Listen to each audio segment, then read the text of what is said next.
You're listening to the Business Wealth Impact Podcast, your source for empowering information and cutting-edge ideas from the world's top minds.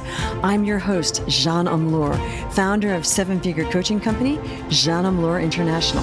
Join me on a journey to unleash your potential and create your highest success. Welcome to Business Wealth Impact. Hello, and welcome to another wonderful episode. We have another great guest, Harriette Jackson, who is a self-made multimillionaire, serial entrepreneur, priestess, and numerologist to the top 1% of industry leaders and trailblazers, mother of two and UK expat living in the Cayman Islands. A survivor of attempted suicide, decades of abuse, and near bankruptcy, Harriette is a thriving example of what self-liberation can look like through the art and mastery of numerology, otherwise known as energetic intelligence. Welcome, Harriette. Thank you so much. That was a beautiful introduction. It's lovely to be here.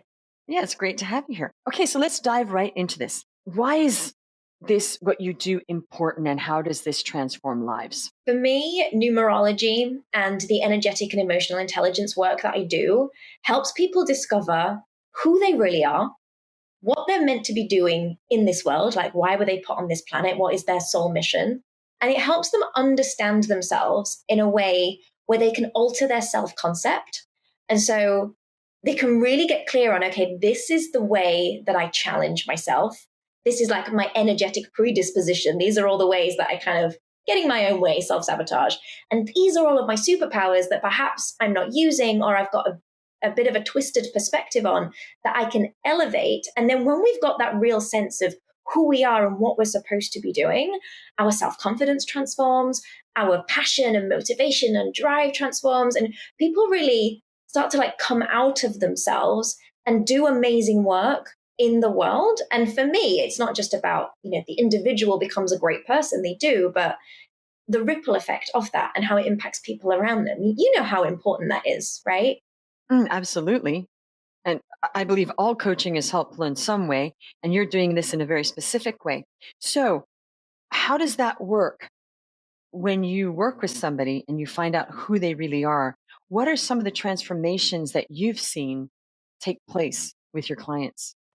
Oh, we've had some massive things. We've had people completely change careers and do it within the space of 3 weeks, like total rebrand, brand new business, new ideas, a sudden burst of creativity and inspiration after sometimes decades of feeling like their soul was being drained by doing work that wasn't, really fulfilling. We've also had other realizations, some which are a little bit rocky, I guess, but people realizing that perhaps they're in the wrong relationships and, cultivating massive change through that and recognizing where they've matched relationships through the challenges of their chart rather than the strengths of their chart.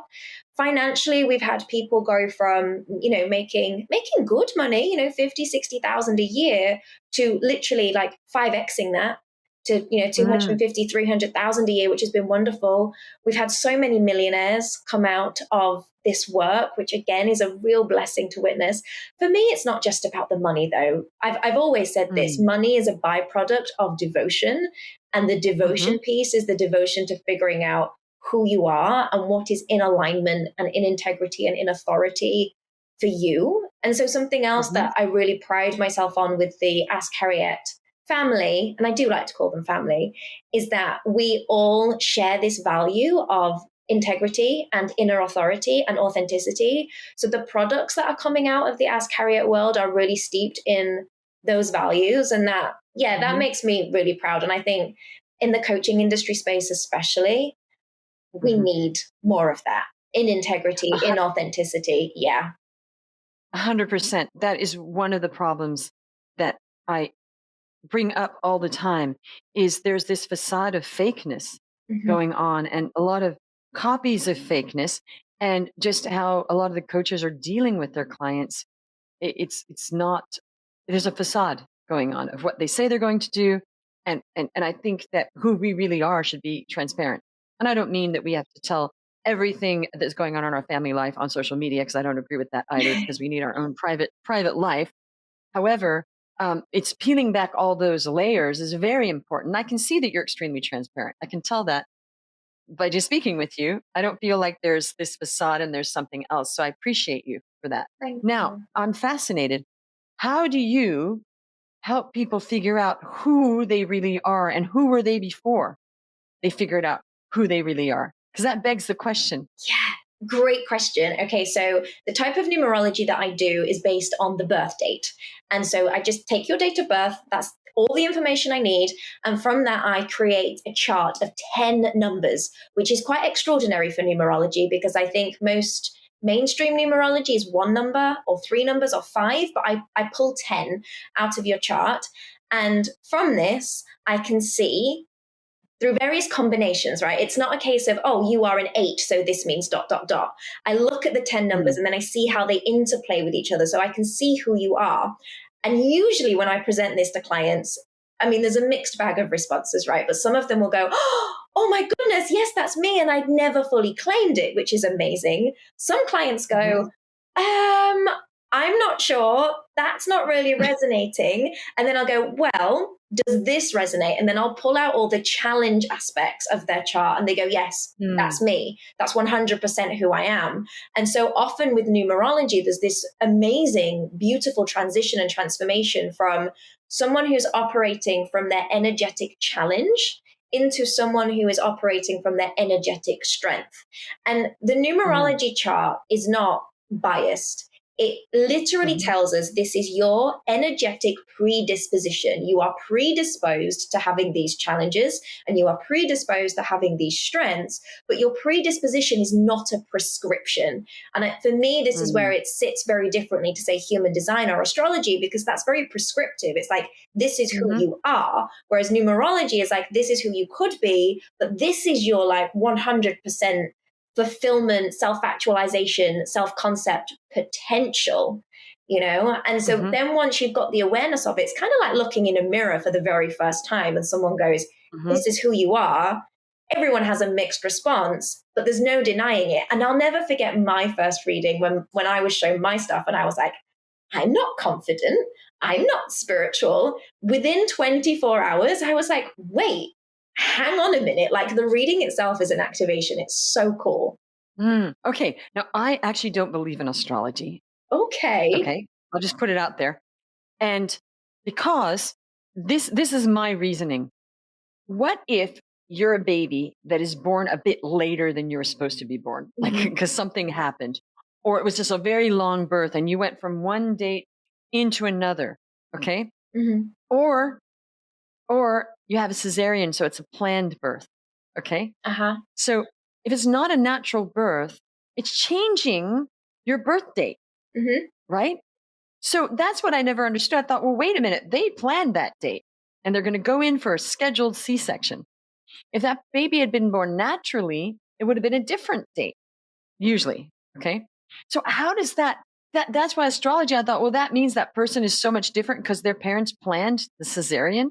That's where I, the logic in me, I thought, well, wait a minute, that means maybe they would have been something else. So I guess what the question is it just the birth date, but also the time? Just the date? It's just the date. It's not the time. Okay. The time doesn't make a difference. Although I will speak to that because I used to have the same question around astrology, right? I used to be such a cynic. I am British. I'm from the north of England, so we are exceptionally cynical about these things. And, you know, I've asked so many teachers this question. And I think when you really start to get into the study of quantum physics, quantum mechanics, manifestation, not in an airy-fairy law of attraction way, but in a really scientific way, we understand that if you do believe in the concept of incarnation, we accept that the soul chooses when it wants to incarnate. So it's not the parent's choice, it's not the hospital's choice, but the soul can orchestrate a series of events which ensures it comes through on the date that it is supposed to come through. So whether that's through a chosen cesarean, or whether it's, with my first child, I had a 6-day labor. That was awful. Wow. Yes. Wow. So she knew, and I don't know how spiritual you are or your audience are, but I had very clear guidance from my daughter that she was going to be born on Halloween. She told me it like so clearly. She was like, "Mummy, I am coming through on the in between being All Hallows Eve, right?" And Mm-hmm. I went into labor on October 25th, and I was like, I must have misunderstood that intuitive nudge or something, because I'm in labor. This baby's coming now. Nope, that baby came 6 days later. So, there are some explanations. There is, but that's fascinating that any birthing center or hospital, were you doing a home birth? No, that was a hospital birth. Usually they would not let you go 6 days without doing a cesarean. Yeah, in a private setting in the UK, they kind of let you lead it. It was one of the reasons I chose to go private rather than going for the national health system, because they would have said Right. 2 days in, like, nope. But I wanted it to be as natural as possible. And so they said, as long as me and baby were healthy, we were allowed to keep going. That is the longest labor I've ever heard of in my life. It was intense. Mine was about 3 days. I thought that was long. Okay.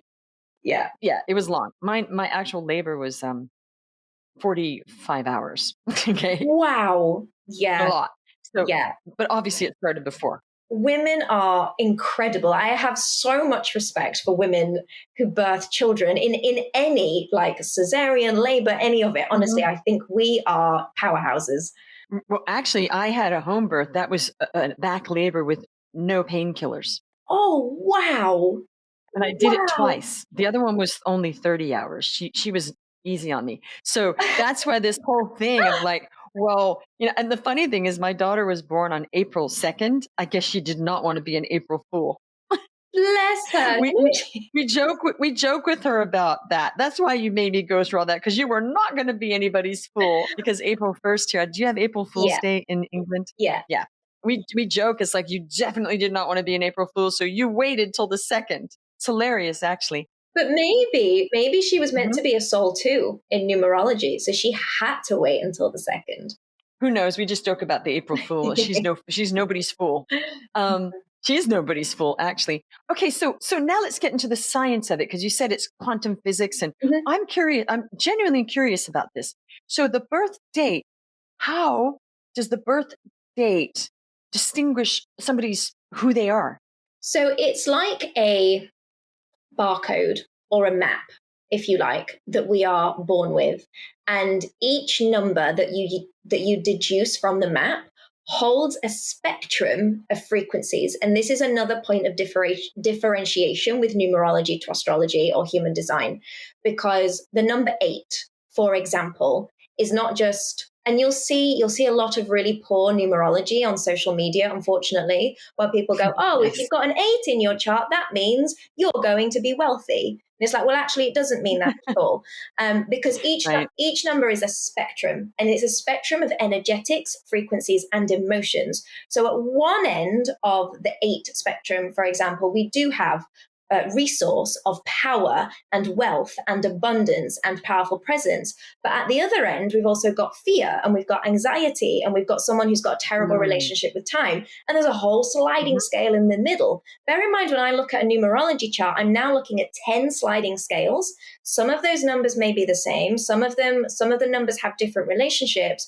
And so you need a really talented numerologist who's quite intuitively sensitive to the individual to determine where on these various sliding scales they are sitting. And that's why it's so different and far more accurate, and also where it has more tangible guidance, because we're dealing with emotions. I'm not just saying, oh, you're a Virgo, so you're super tidy. Like, what does that mean? No, I'm saying, okay, you've got a really interesting relationship with trust and doubt. And I can tell from the other areas of your chart that this is how it's influenced. And this is probably how it's showing up in your relationships and how you're communicating. So here's a really tangible tool for you to transform your relationship with trust and doubt so that you are more trusting rather than doubtful.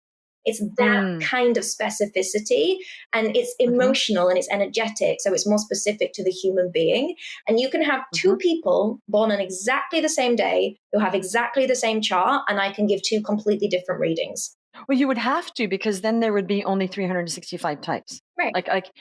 There would be only 365 different readings. Right. Exactly. And that was Exactly. the other thing. Right. Just because you're born in a certain month, that means that all those people are exactly the same. Like, that's not possible. Hmm. Right.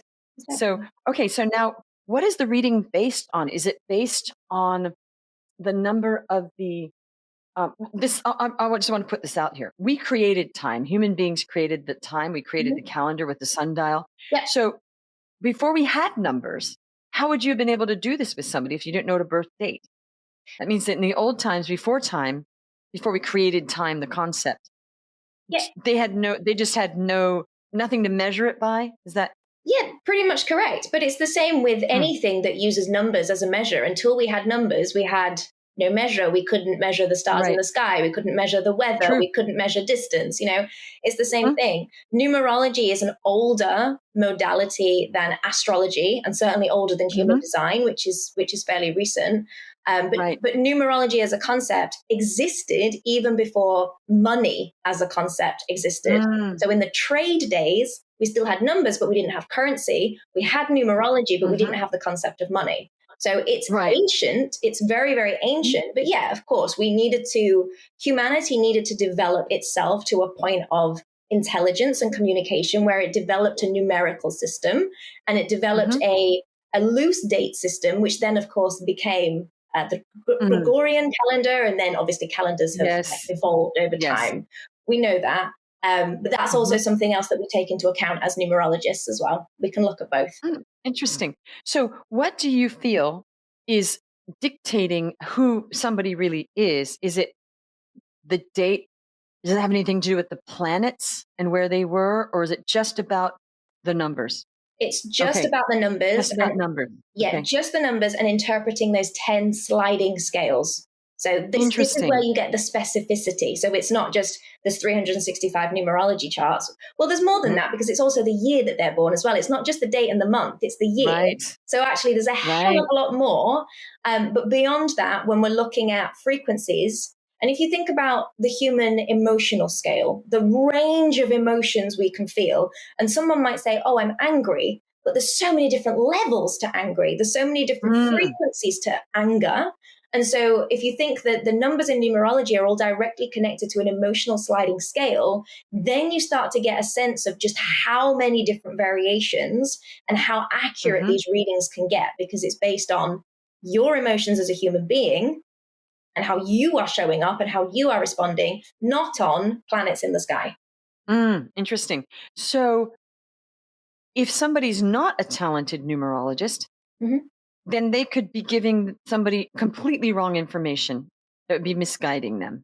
Correct? Unfortunately, I mean, yeah, and that's the case with all modalities, right? We've got astrologers Mm. and human design readers who And are giving, doctors. We have yeah, doctors, yes, right? you're Yeah. right. Actually, it's true in every industry, isn't it? All sorts of doctors, because it's the same thing, dispensing information, but they don't know how to properly diagnose what the problem is, Yeah, right? exactly. Okay, so there's the danger of somebody your reading will be different from another person's. That could create a lot of confusion. So Mhm. how do we know that the numerologist is talented because they're just getting results with their clients? Just the proof is in the pudding. I guess so. I mean, I do train numerologists, and it is something that Hmm. I'm very passionate about. My training procedures are quite brutal. I say that in a nice way, but I'm one of my values is integrity and authenticity, and so my training program is quite intense. But I Hmm. think, listen, we are in an age of information, right? We can go onto Google and get misinformation about just about anything. So Hmm. honestly, I think the responsibility falls to the receiver or the one who's receiving the information, whether from Google or a Hmm. reading or a numerologist or whatever, to use discernment.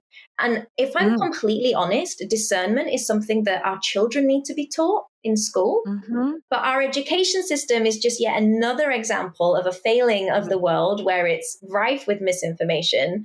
And education is actually something else that I'm really passionate about. I've set up a education foundation charity to try and change education in the Western world because it's appalling. Um, Hmm. but yeah, I think my advice would always be it's on us to use our discernment because I think we're in an age of social media and the internet and mass communication, we're all so quick to believe what we read or to reject what we read. And discernment asks us to invite ourselves into entertaining both those and the spectrum, the sliding scale in between. So is someone a good numerologist? I mean, if they've been trained well and they've got great results, then yes, I would hope so. But always please use your own discernment. There's no one definitive truth. So interesting. I didn't know that about you. So we just learned something else, that you're trying to change education. I'm all for it, because a discernment is also another way of saying critical thinking. Right. And there's one thing that's missing in education. It's teaching children to think critically and not just be fed stuff. Thank you. Because 100%. Right. We all know, again, that, the history book that you're reading just depends on which country it was written in and who paid for that historian to write the book, right? So 100%. that's interesting. Yes. Oh, thank you for saying so. Yes. Absolutely. Okay, so this is fascinating. Now, how did you get to a point where the top 1% come to you for this kind of help? It's a great question. Honestly, I feel very lucky. I once worked with a coach called Chris Harder. I don't know if you know Chris Harder. He's quite famous in the coaching world.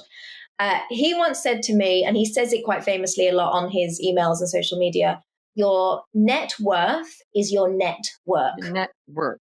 Yes. Right. And I remember Chris saying this to me years ago. And so I have built up quite an extensive network, not just in the coaching industry, but across all industries.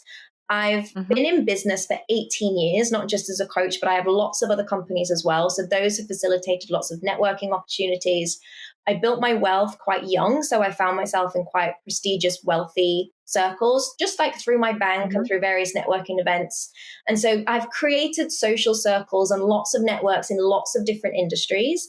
And I guess, just word of mouth. I mean, the top one, like the high profile people that I work with come to me purely through word of mouth because somebody else has recommended them. And, I've been in this game 18 years. So I guess it's long enough to build up a big network. And I'm so, so grateful for the kind things that people say about me. It means the world. It really does. So that's amazing. And you went through a lot. You were suicidal at one point, a lot of abuse. How did you get past all of that period in your life to get to this happy place? Because you seem happy. I am. It seems like things are working, right? We all know that we don't know what's going on in somebody's life, but it's working. You're successful, and you seem pretty happy to me. How did you get past all of that to get where you are now? It's such a cliche story, honestly. And every time I tell it, I laugh. But from my rock bottom, which was post attempted suicide, post being sectioned, post going through therapy, quite intense therapy to sort my head out, and also after 3 of my friends stole my business from me and left me in £200,000 worth of debt, I thought, I mean, bless my little heart, I was so young, I was in my mid-20s. I thought my answer was to go to Kundalini yoga. I'd never been to a yoga class. I didn't know what I was doing. But when people are desperate and they're just like, I will just try anything that looks the total opposite of my life. But actually, it was one of the smartest things that I did. I literally kind of just took a view of my life and was like, well, clearly none of this works. So I'm going to go do the total opposite. And found myself at Kundalini yoga, hated it. I still hate it. I said, but I'm devoted to the practice. I find it awkward and challenging, but that's what it's designed for. And I met my Kundalini yoga teacher who taught me numerology. He was the first chap to teach me numerology. Also taught me so much more about energetics, emotional intelligence, the spiritual side of things, not the spiritual bypassing, not the love and light nonsense, but the real depth of being in relationship with God, the divine, the universe, however you are comfortable speaking that. And through years of devotion to creating something that was the total opposite of my hell, honestly, I can say, touch wood, hand on heart, this is a real truth moment. I've created heaven on earth for myself. I could cry at that because this is a very, very recent place. I've people look at my life and they go, oh, you've made the multi-millions, you've got all the businesses, you live in the Cayman Islands, lucky you. And even though I got over that initial hell, that you've referenced, all the abuse and the attempted suicide and the betrayal, and my life still looked difficult for a very long time. At the end of 2022, which is recent, I hit burnout again, diagnosed with PTSD, which was a combo of personal stuff and business stuff. And it really only was last year that I went, you know what? I've been here before. And don't get me wrong, 2022 was not rock bottom in the sense that I had nothing. I had my beautiful children. I had my wonderful husband. We were living in a multi-million-pound mansion. I had all the stuff that everyone looks at and goes, you've made it. But on the inside, I was still anxious and struggling. And I wasn't enjoying all of this stuff that I'd built for myself. And so it was only last year that I said, well, I've kind of been here before, so let me do the total opposite of what I'm doing now. What does that look like? And that's when the Cayman Islands kind of came into my awareness. And I was like, wait, could we really move halfway around the world and go set up camp in the Caribbean? And I was like, yes, why not? So this is my Kundalini yoga moment again, like 10 years later, and I'm happy. But I think reflectively, it's the willingness to go against everything that is comfortable. Also, your husband was okay with moving there as well. You agreed to move to the Cayman Islands, both of you. Yeah. I mean, it is huge. You're right. He wouldn't have married me without knowing the level of crazy that he was marrying.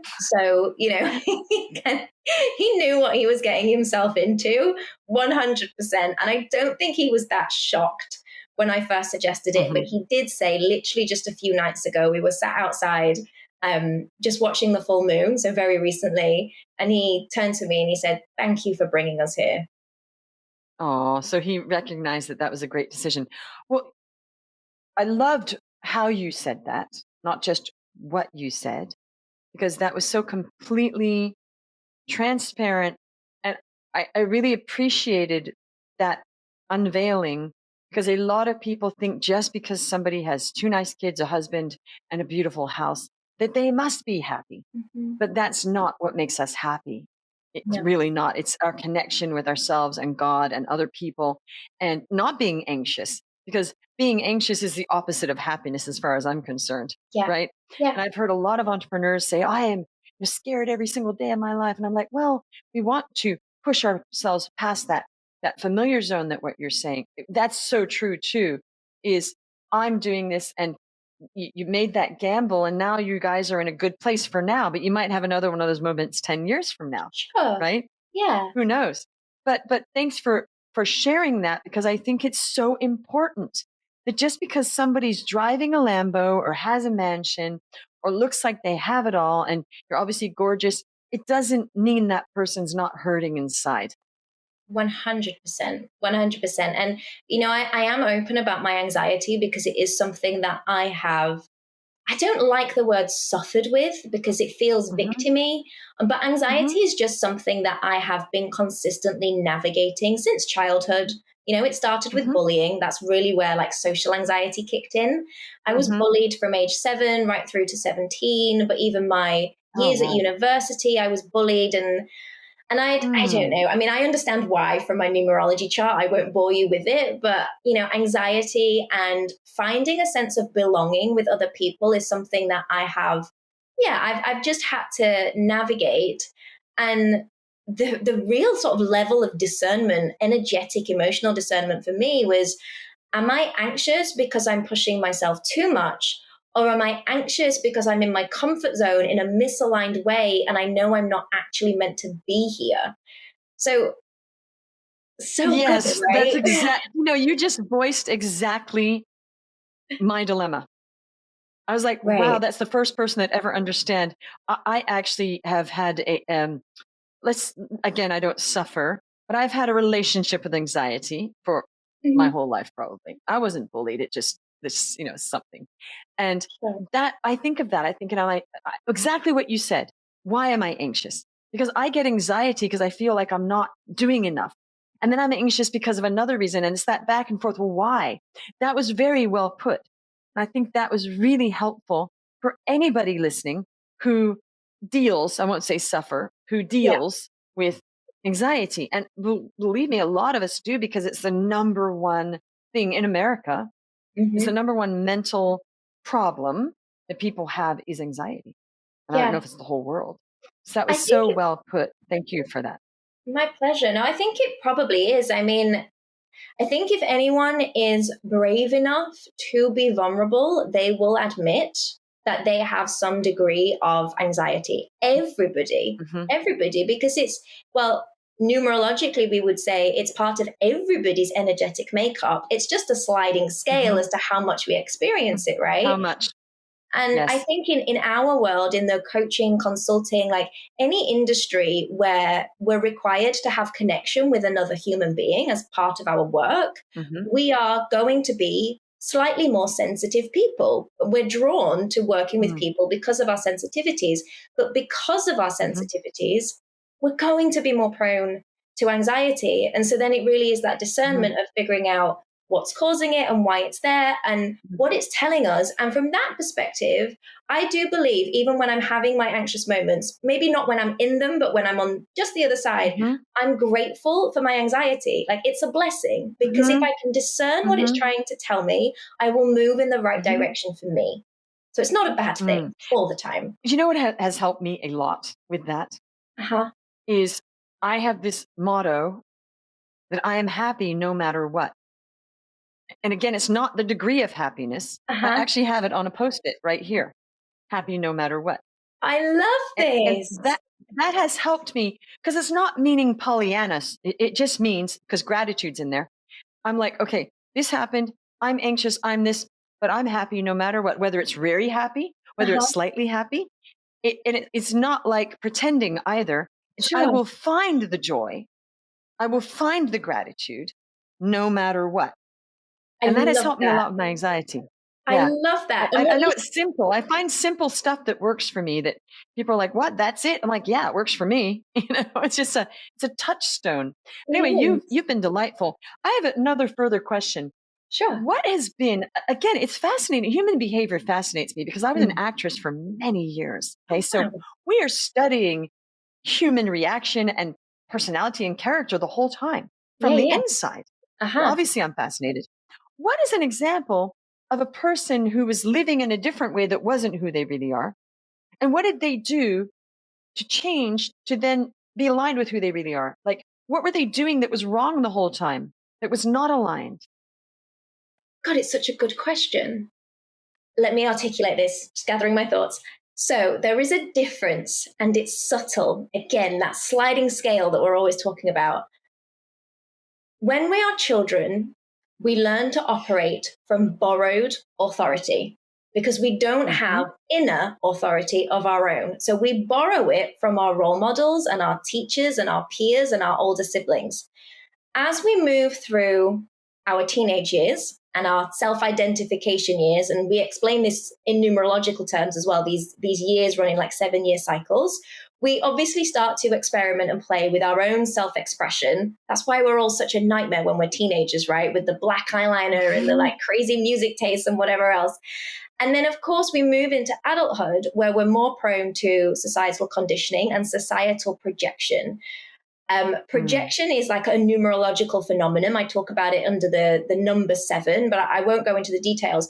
But ultimately, like this combination of borrowing authority as children and then as adults having society project onto us means that we're kind of stuck between a rock and a hard place where we only know two options. We either borrow authority, which means modeling somebody else's way of doing life and being in behavior or whatever, or we accept societal conditioning and societal projection, but even that's still not fully us. And so there are so many adults who are literally living a life based on borrowed authority and societal conditioning. And the shift, like the big shift that you're describing, where someone goes from not being who they really are and living a horrible life to suddenly going, this is me and I'm now creating my own life, is a shift to inner authority, where they actually start to listen to themselves rather than listening to all of like, you're an actress, right? So rather than listening to all of the roles that they've been playing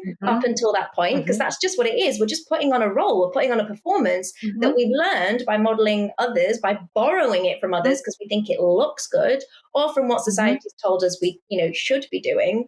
And so I think, fundamentally, when I'm looking at numerology charts, or even when I'm just working with people as a coach, put the numerology to one side for a minute. I'm like, I can always tell when somebody is borrowing authority, whether I'm looking at how they're putting their Instagram content together, how they're writing their sales pages, how they're doing their sales calls, even what offers and stuff they're putting together, because I do all the business coaching side of things as well. But also when they come to me with their marriage problems and I'm like, okay, talk me through the conversation that you had with your significant other. And I'm like, is that you or is that your mother talking? I can always tell when someone's in borrowed authority, and it's so sneaky.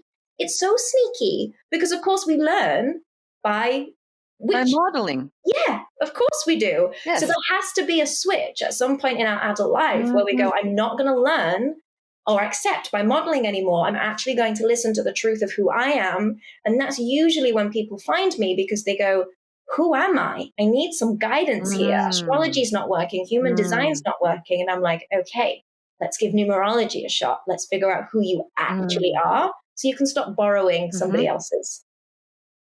That's such a hard job, figuring out who we are, because I remember when I was an actress, they go, just be yourself. And I remember thinking, which one? Right. I used to joke with my friends. I'd be like, which one? Because we all have so many different personalities in a way, and we would crack up about that because that was just a joke. Like, be yourself. What does that even mean? Be yourself. Like, I know. Thanks. Now I'm really going to be myself because I'm really at ease now. Anyway, we always thought that was funny. Be yourself. Most people don't know. That was my point. We don't know who we are. So to say be yourself was so flippant. It's like, really? Most people, we would joke, most people don't know who they are, especially actors, because we're being so many different other people. I can imagine. Right? But the other thing is that identity is constantly evolving as well. Like, who we both are today is not the same women that we were last year. We've evolved, we've grown more. And that's the other thing, we grow more into more of who we are. And so again, when I look at it numerologically, it's like your strengths get stronger and your challenges become less of a challenge. So those sliding scales start to move at every point. And so your identity evolves, it changes. And so I think life really is just a constant rediscovery of, who am I today, and what have I learned, and what have I experienced, and what's my new wisdom? And it is if you're a searcher, but it's not, because when you were talking, some people get further and further away from who they really are because they're influenced by making money or peers, and you see them get lost more and more and more and more, and then they have a breakdown. Yeah. And then it's like, okay, clean slate. Now I got to figure out who I am again. And you see this happening. You see that with people. You're like, oh, wow, they're really off track. That's going to hit a brick wall at some point, and they're going to fall flat on their face. But we can see that with other people, but often people don't see it for themselves because that's life. We don't see ourselves. Yeah. Well, Harriette, this has been super interesting. I want to ask you, what is one thing that you want to leave with the listeners? One bit of wisdom. Just one? Just one. I honestly believe, which maybe is controversial for someone who's in the coaching industry, but I honestly believe, even with all of the help and all of the resources and all of the coaches and consultants and information that is available to us, the only person who can truly inspire your liberation is you. So amen. Listen to yourself, because honestly, I think when we really just shut out all the noise and everybody else's opinions, and we sit with what is true for me and listen to our heart, soul, or God, whichever, that's when we get the inspiration. And when we are inspired to create our own liberation, we're so much more powerful rather than when we're looking to someone else to say, hey, help me out of this pickle, or hey, I'm going to give all my power to you and you're going to help me, I don't know, transform my life or my business. Like, that's great that we can support each other. I'm not knocking it, but I think the greatest liberations come when we inspire them from ourselves. Okay, so good. Well, Harriette, thank you so much for being here. I hope that Pleasure. anybody who's listening really enjoyed the show. Please subscribe, please share, and we'll see you on the next one. You're listening to the Business Wealth Impact Podcast, your source for empowering information and cutting-edge ideas from the world's top minds. I'm your host, Jeanne Amlour, founder of seven-figure coaching company, Jeanne Amlour International. Join me on a journey to unleash your potential and create your highest success. Welcome to Business Wealth Impact.